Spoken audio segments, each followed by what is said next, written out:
नमस्कार मंडळी, welcome back to my YouTube channel. तर बघा, ज्याला कोकणचं स्वर्गसुख म्हणलं जातं, कोकणमधील अशा ठिकाणी ज्याला म्हणतात दापोली बीच. तर संपूर्ण फॅमिली इथे सुट्ट्या काढून कामाच्या घाईच्या गडबडीमध्ये सुद्धा आपल्याला फिरायला देखील वेळ नसतो. फिरण्याची आवड प्रत्येकाला असते, कोणाला कमी असते तर कोणाला जास्त असते, मात्र फिरायला जायला सगळ्यांनाच आवडतं. तर आता आम्ही दापोलीला जाणार आहोत, दापोलीमध्ये मुक्काम करणार आहोत. तर चला दापोलीचा पुढचा प्रवास तुम्हाला मी दाखवते. तर बघा, संपूर्ण फॅमिली इथे दापोलीमध्ये आलेलो आहोत. त्यानंतर इथे हॉटेल्स वगैरे बुक केलेले आहेत.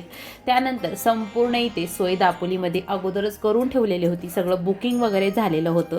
त्यानंतर इथे हॉटेल वगैरे रूम वगैरे बुक करून तर आम्ही इथे जेवणासाठी संपूर्ण फॅमिली आलेलो आहोत. संपूर्ण फॅमिली आम्ही जेवणासाठी गेलो. तर इथे दापोलीमध्ये ना अतिशय सुंदर असं महाराष्ट्रीयन हॉटेल होतं, जिथे व्हेज नॉनव्हेज दोन्ही थाळी देखील मिळतात. तर संपूर्ण फॅमिलीने मस्त असा जेवणाचा आनंद घेतला आणि त्यासोबत दापोलीमध्ये मुक्काम केला. आता खूप अशी घाई आणि आतुरता लागली होती, ती तर सकाळची.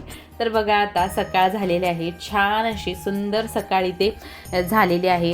तर इथे बघू शकता, कोकणामध्ये अतिशय सुंदर हिरवेगार निसर्गरम्य वातावरण असलेले हे दापोली.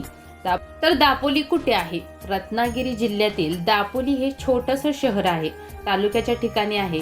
कोकणाच्या हृदयात वसलेलं निसर्गरम्य दापोली हे मुंबई आणि पुण्यापासून फक्त काही तासाच्या अंतरावरच आहे. तर गोव्याचं फील देणारं हे दापोली बीच आहे. तर प्रत्येक कुटुंबाने इथे आपल्या फॅमिलीसोबत टाईम स्पेंड केला पाहिजे. तर असं खूप छान अशा काहीशा गोष्टी होत्या, पाहायला भेटणार होत्या. तर व्हिडिओच्या माध्यमातून मी तुम्हाला पुढे दाखवणारच आहे. आपल्या महाराष्ट्राला निसर्गाने अतिशय मोकळ्या हाताने भरभरून सुंदरता प्रदान केली आहे. महाराष्ट्रामध्ये अनेक ठिकाणी अतिशय सुंदर ठिकाणे आहेत, मात्र कोकणाची सुंदरता काही वेगळीच आहे. कोकणाला तर निसर्गाने अतिशय शांतपणे वेगळा वेळ बनवलेला आहे. कोकणातील अगदी लहान सहान गोष्टी ज्या काही आहेत ना, लोकप्रिय आणि चर्चेत आहे, असं हे दापोली बीच आहे. तर इथे बघू शकता, खूप काही अशा गोष्टी आहेत दापोलीमध्ये आपल्याला पाहायला भेटणार आहेत. आपली छोटी छोटी मुले देखील अशा प्रकारे इथं छान मन मोकळेपणाने खेळू शकतात.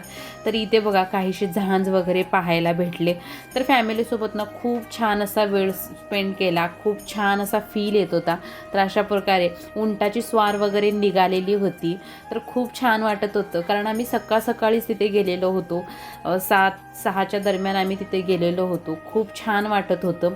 तर सगळे मुले देखील घरातील खूप छान आनंदाने खूप असं एन्जॉय करत होते.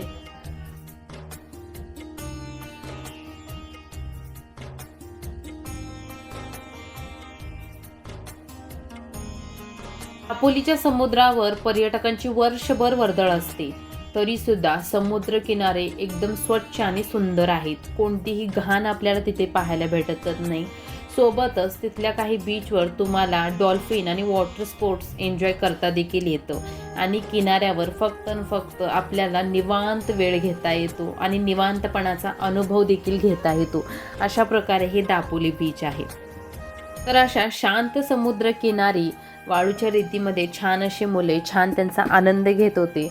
तर त्याच नंतर इथे छान फिरून वगैरे झाल्यानंतर तर आम्ही गेलो हॉटेलच्या ठिकाणी. तर अशा प्रकारे मुलांसाठी ज्या काही छोट्या छोट्या गोष्टी आहेत त्या देखील तिथे होत्या खेळण्यासाठी. तर मुलं देखील खूप निवांत आणि मनसोक्त इथं खेळण्याचा आनंद घेत होते. तर अशा प्रकारे बघू शकता, कोकणामध्ये निसर्गरम्य वातावरण आणि त्यासोबत मन मोकळं जीवन जगता येईल असं हे ठिकाण आहे.